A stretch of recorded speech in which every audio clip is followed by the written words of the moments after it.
Shalom Bapak Ibu yang dikasihi di dalam Tuhan Yesus, jumpa kembali dengan saya dalam renungan malam. Pada malam hari ini, renungan diambil dari Injil Yohanes pasalnya yang ke-6 ayat 25 sampai 35. Saya akan membacakannya bagi Bapak Ibu sekalian. Injil Yohanes pasal yang ke-6 ayatnya yang ke-25, di bawah perikop roti hidup. Ketika orang banyak menemukan Yesus di seberang laut itu, mereka berkata kepadanya, "Rabi, bila mana engkau tiba di sini?" Yesus menjawab mereka, "Aku berkata kepadamu, sesungguhnya kamu mencari aku bukan karena kamu telah melihat tanda-tanda, melainkan karena kamu telah makan roti itu dan kamu kenyang. Bekerjalah, bukan untuk makanan yang akan dapat binasa, melainkan untuk makanan yang bertahan sampai kepada hidup yang kekal, yang akan diberikan Anak Manusia kepadamu, sebab dialah yang disahkan oleh Bapa Allah dengan meterainya." Lalu kata mereka kepadanya, "Apakah yang harus kami perbuat supaya kami mengerjakan pekerjaan yang dikehendaki Allah?" Jawab Yesus kepada mereka, "Inilah pekerjaan yang dikehendaki Allah, yaitu hendaklah kamu percaya kepada Dia yang telah diutus Allah." Maka kata mereka kepadanya, "Tanda apakah yang engkau perbuat, supaya dapat kami melihatnya dan percaya kepadamu? Pekerjaan apakah yang engkau lakukan? Nenek moyang kami telah makan mana di padang gurun, seperti ada tertulis, mereka diberinya makan roti dari surga." Maka kata Yesus kepada mereka, "Aku berkata kepadamu, sesungguhnya bukan Musa yang memberikan roti dari surga, melainkan Bapakku yang memberikan kamu roti yang benar dari surga. Karena roti yang dari Allah ialah roti yang turun dari surga dan yang memberi hidup kepada dunia." Maka kata mereka kepadanya, "Tuhan, berikanlah kami roti itu senantiasa." Kata Yesus kepada mereka, "Akulah roti hidup. Barang siapa datang kepadaku, ia tidak akan lapar lagi. Dan barang siapa percaya kepadaku, ia tidak akan haus lagi." Bapak Ibu yang dikasihi di dalam Tuhan Yesus, Injil Yohanes pasal yang ke-6 diawali di dalam ayat pertamanya itu dengan kisah Tuhan Yesus mengadakan mukjizat memberi makan 5.000 orang laki-laki dengan hanya 5 roti dan 2 ikan. Dan setelah peristiwa itu, banyak orang yang percaya kepada Yesus Kristus. Dan mereka berusaha untuk mencari, mendapatkan Tuhan Yesus. Dan kemudian di dalam nats yang kita baca tadi, Tuhan Yesus memberitahukan kepada orang-orang yang mencarinya di ayat 25. Ketika orang banyak menemukan Yesus di seberang laut itu, mereka berkata kepadanya, "Rabi, kapan engkau tiba di sini?" Kemudian disambung oleh Tuhan Yesus. Tuhan Yesus tidak menjawab pertanyaan mereka, tetapi Tuhan Yesus bilang begini, "Sesungguhnya kamu mencari aku, bukan karena kamu telah melihat tanda-tanda, melainkan karena kamu telah makan roti itu dan kamu kenyang." Roti itu yang dimaksud adalah peristiwa ketika Tuhan Yesus mengadakan mukjizat 5 roti 2 ikan. Jadi Bapak Ibu yang dikasihi di dalam Tuhan Yesus, di zaman Yesus Kristus pun ada banyak para pengikut yang percaya kepada Yesus Kristus, tetapi mereka percaya kepada Yesus Kristus bukan sebagai anak Allah, bukan sebagai juru selamat, bukan sebagai Mesias yang akan membebaskan mereka dari kuasa dosa, dan dengan iman mereka sungguh-sungguh percaya kepada Yesus Kristus. Tetapi kepercayaan mereka kepada Yesus Kristus adalah kepercayaan iman yang tidak menyelamatkan. Apa artinya iman yang tidak menyelamatkan? Yaitu percaya kepada Yesus sebagai seorang penyembuh, percaya kepada Yesus sebagai seorang yang mampu memenuhi kebutuhannya. Sama seperti engkau percaya kepada orang tuamu, engkau percaya kepada dosenmu, engkau percaya kepada kekasihmu, engkau percaya kepada suami dan istrimu. Kepercayaan itu mungkin engkau percaya sepenuh hati kepada orang yang sungguh-sungguh engkau percayai. Tetapi kepercayaan kepada orang yang kita anggap bisa kita gantungi adalah kepercayaan yang tidak menyelamatkan kita. Karena kepercayaan yang seperti itu adalah kepercayaan hanya sebatas keselamatan di dalam dunia ini saja.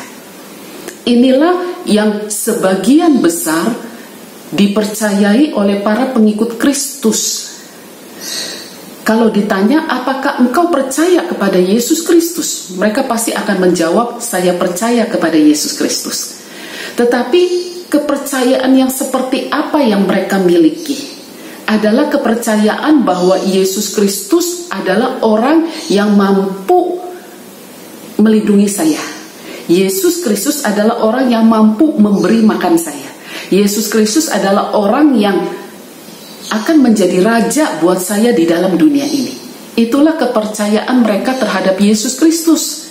Bukan kepercayaan bahwa Yesus Kristus itu adalah Allah Tuhan yang dengan iman mereka betul-betul mempercayakan hidup mereka, iman mereka, masa depan mereka seluruhnya hanya bagi Tuhan. Bukan kepercayaan yang seperti itu. Nah, Bapak Ibu yang dikasihi di dalam Tuhan Yesus, hari ini orang Kristen juga banyak yang memiliki kepercayaan seperti pengikut Kristus pada waktu itu, yaitu kepercayaan kepada Yesus sebagai penyembuh. Percaya kepada Yesus Kristus pasti sembuh. Percaya kepada Yesus Kristus pasti Dia akan memberikan jalan keluar yang terbaik. Percaya kepada Yesus Kristus pasti Dia akan menolong engkau. Kepercayaan itu tidak salah, Bapak Ibu. Tetapi jika kepercayaan itu hanya sebatas Yesus Kristus sebagai penolongmu, Yesus Kristus sebagai penyembuhmu, Yesus Kristus sebagai orang yang mampu melindungi engkau, maka kepercayaan itu adalah kepercayaan yang tidak menyelamatkan hidup kita. Itu sebabnya ketika para pengikut ditegur oleh Tuhan Yesus, kemudian mereka bertanya, kalau begitu apa yang harus kami kerjakan? Lalu Tuhan Yesus jawab di dalam ayatnya yang ke-29. Jawab Yesus kepada mereka, inilah pekerjaan yang dikehendaki Allah, yaitu hendaklah kamu percaya kepada Dia yang telah diutus Allah. Percaya kepada Yesus Kristus sebagai juru selamat utusan Allah. Yang artinya mempercayai Yesus Kristus dengan iman kita sebagai Tuhan dan Juru Selamat. Sekalipun mungkin Dia tidak menyembuhkan sakit penyakit saya, sekalipun mungkin Dia tidak memberikan jalan keluar buat saya, tetapi kita mengimani Yesus Kristus sebagai Allah dan saya menyembah Dia dengan sepenuh hati. Itulah yang Tuhan inginkan di dalam perjalanan kehidupan iman kita. Kehidupan iman kita, dari kehidupan iman yang bergantung kepada Yesus sebagai penolong kita, harus bertumbuh menjadi kepercayaan kita kepada Yesus Kristus sebagai Allah yang hidup di dalam perjalanan kehidupan kita. Karena kalau kita mempercayai Allah sebagai Allah yang hidup, berarti kita menyerahkan seluruh kehidupan kita kepadanya. Baik itu kehidupan yang menyenangkan buat kita ataupun kehidupan yang tidak menyenangkan buat kita. Baik itu kehidupan yang sulit ataupun kehidupan yang jalannya aman. Bapak Ibu yang dikasihi di dalam Tuhan Yesus, pada malam hari ini mari kita kembali menyelidiki iman kita di hadapan Tuhan. Adakah kepercayaan kita, kepercayaan kepada Tuhan hanya sebagai penolong kita, atau sungguh-sungguh kita mempercayai Tuhan Yesus sebagai Allah yang hidup dan juru selamat kita? Amin. Mari kita masuk di dalam doa. Kepada Allah yang mengasihi kami bersyukur kepadamu Tuhan, jika pada malam hari ini sekali lagi Tuhan mengingatkan iman kepercayaan kami kepadamu. Tuhan ampuni kami jika iman yang kami miliki masih iman yang kanak-kanak, iman yang sangat konkret, iman yang hanya bersyukur kalau kami ditolong oleh Tuhan, iman yang hanya berterima kasih dan sukacita ketika Tuhan memberikan jalan keluar bagi kami. Tetapi kami percaya Tuhan menginginkan pertumbuhan iman bagi kami, sehingga suatu saat nanti iman kami bukan lagi iman yang hanya sekedar lolos dari pertolongan Tuhan, tetapi iman kami adalah iman kepada Allah di dalam Kristus Yesus, dan kami mengakui kedaulatan Allah di dalam hidup kami. Tuhan berkati setiap kami. Hamba-Mu juga berdoa untuk pergumulan anak-anak-Mu yang tidak terkatakan. Biarlah kiranya Engkau hadir di dalam setiap pergumulan anak-anak-Mu, dan biarlah kiranya lewat pergumulan kami justru semakin bertumbuh di dalam iman dan semakin mempercayai Engkau sebagai Allah yang berdaulat atas kehidupan kami. Terima kasih Tuhan. Di dalam nama Tuhan Yesus kami berdoa bersama-sama. Amin.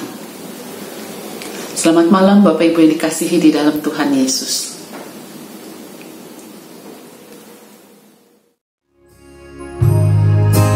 Ku ingin selalu dekat padamu, mengiring Tuhan tiada jemu. Bila Kau pimpin jalan hidupku, tidak ku takutkan sekali.